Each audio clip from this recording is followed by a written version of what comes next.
Good morning from the University of Arizona Cooperative Extension in Greenlee County. Today we're looking at a thing called June drop.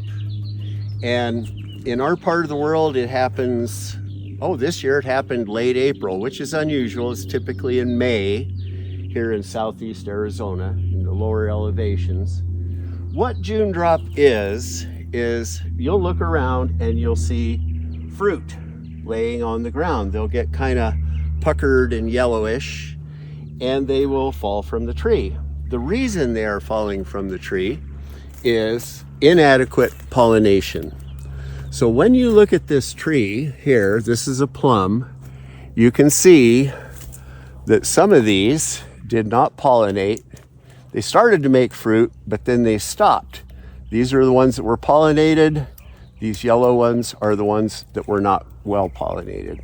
So this is a good thing to know about, because when you go to thin your fruit, if you thin your fruit too early in the season, I know people that even thin blossoms. But when you start thinning too early, if at a later date June drop comes along, they may be thinned more than you would like. So you'll want to wait till after June drop.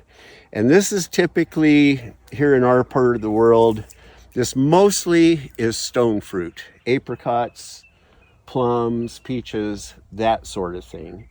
So if you look out there and you see little puckered up fruit laying on the ground, well, by golly, that's the problem, if it's this time of year.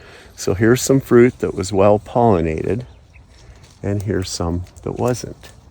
And if you look up through the tree, you'll see the yellowing, smaller, undeveloped fruit, and that's what's going to fall off. So this is doing a pretty good job of thinning them for us.